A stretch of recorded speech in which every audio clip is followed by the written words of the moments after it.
كلية النهارده تقريبا مش هتكون سمعت عنها قبل كده الغالب يعني، ولو سمعت عنها فمش هتكون عارف عنها حاجات كتير، لان فعلا المعلومات عنها شبه قليله او مش منتشره بشكل كبير ومحدش بيتكلم عنها عموما يعني. الكليه تعتبر من الكليات العاليه واللي في الغالب التنسيق بتاعها بيبقى مرحله اولى على طول، ولان الكليه دي لسه جديده محتاجه ناس بقى تشتغل فيها وبتخصصاتها بره البلد وجوه البلد، وفرص السفر بتاعتها متاحه وبشكل كبير وتقدر تسافر بقى وتشتغل بره وفلوسها كمان حلوه.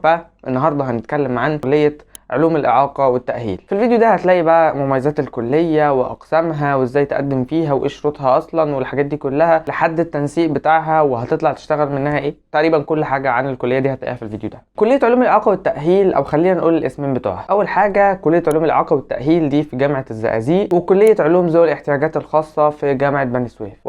هي الكلية موجودة في جامعتين بس على مستوى الجمهورية، واللي فتحت الأول فيهم كانت في جامعة بني سويف. وكمان الميزة هنا إن الكلية بتقبل عدد طلاب قليلين، يعني حوالي في الكليتين تقريبا كده 1200 طالب، يعني حرفيا تعتبر ربع مدرج كده في كليه زي كليه تجاره او كليه حقوق. الكليه دايما بتنزل في التنسيق مرحله اولى، وكمان الدراسه فيها 4 سنين، والكليه ماشيه بنظام اسمه نظام الساعات المعتمده، وده تقريبا اللي ماشي بيه كل الكليات دلوقتي. الكليه فيها برنامجين، اول برنامج اسمه برنامج تربوي، وده بتختار فيه تخصص اكاديمي زي مثلا لغه عربيه او انجليزي او دراسات او علوم او رياضه وهكذا، او برنامج اخصائي وده فيه 6 اقسام جواه. اول حاجه اضطرابات اللغه والتخاطب، الاعاقه السمعيه او الاعاقه البصريه او الاعاقه الفكريه، وصعوبات التعلم، ودول بتدرس فيهم نظري وعملي. نظام الدراسه في كليه علوم الاعاقه والتاهيل بتنقسم على مرحلتين كده، او يعني سنه اولى وثانيه بتدرس فيهم مواد عامه، والدراسه فيهم تبقى عامه قوي، يعني بتدرس المواد اللي انت هتدرسها بعد كده في التخصص وتتعرف على مواد التخصص والحاجات دي كلها.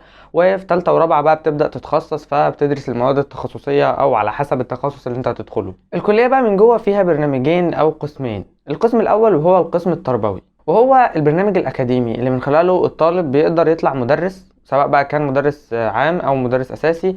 مدرس أساسي ده بيبقى بتاع ابتدائي أو متخصص في التدريس أو طلاب بالمرحلة الابتدائية يعني، والعام ده ممكن يدي إعدادي أو ثانوي. مواد التخصص اللي أنت بتختارها بقى بتختلف على أساس أنت هتدرس عام ولا اساسي. فلو مثلا اخترت ان انت تدرس اساسي، فالمواد هتكون عربي وانجليزي ورياضه ودراسات وعلوم وحاسب آلي. اما بقى لو كنت في تخصص العام فالمواد هتختلف، فهتكون المواد ساعتها هي عربي وانجليزي ورياضه، وبتضيف عليها بقى تاريخ وجغرافيا وفيزياء وكيمياء وحاسب وبيولوجي. وفي تخصص العام ده لو انت كنت علمي علوم او علم رياضه فانت هيبقى قدامك كل المواد حرفيا.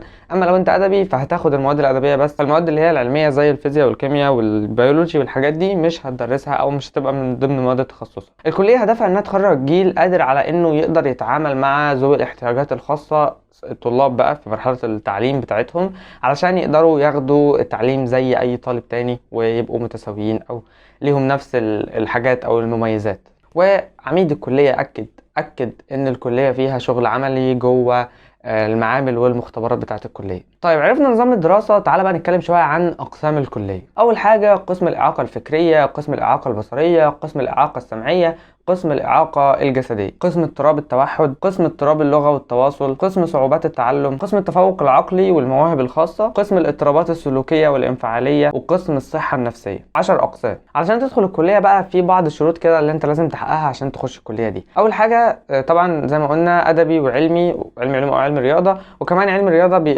بيتقبلوا في قسم التربوي عشان يطلعوا مدرسين رياضيات لذوي الإعاقات أو ذوي الاحتياجات الخاصة، أو إن هم يطلعوا مدرسين في مدارس الدمج.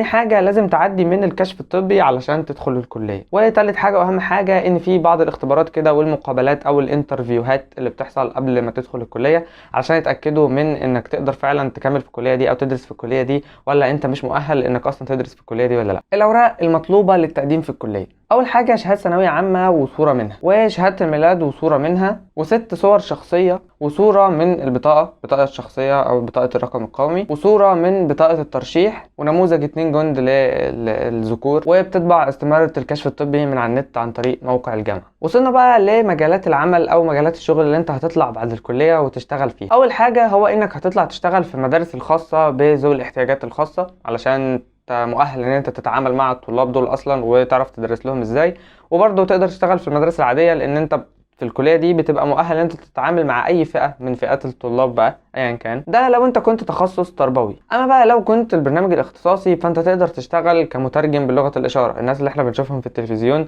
تحت كده في جنب بيترجموا بلغه الاشاره عشان الناس اللي عندها اعاقه سمعيه يقدروا يشوفوا اللغة دي ويفهموا الكلام. ممكن تشتغل أخصائي توحد في مراكز بقى التوحد والتخاطب والحاجات دي. ممكن تشتغل في مراكز التأهيل النفسي أو في المستشفيات النفسية اللي هي بتكون مهتمة بذوي الاحتياجات الخاصة. أما بقى من حيث التنسيق فالسنة اللي فاتت جامعة بني سويف كانت واخدة في حدود 77%، وجامعة الزقازيق كانت واخدة من 80%، فهي بتنزل مرحلة أولى، وكلية تقريبا كده يعتبر تنسيقها نسبيا عالي شويه. وبس كده، انا محمد عبده، ودي كانت كل حاجه عن كليه علوم الاعاقه والتاهيل.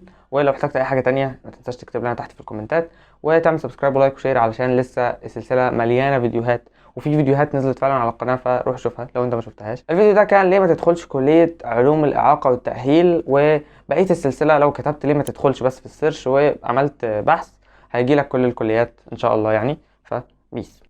ده كان كل حاجه. انا محمد عبده، وسلام.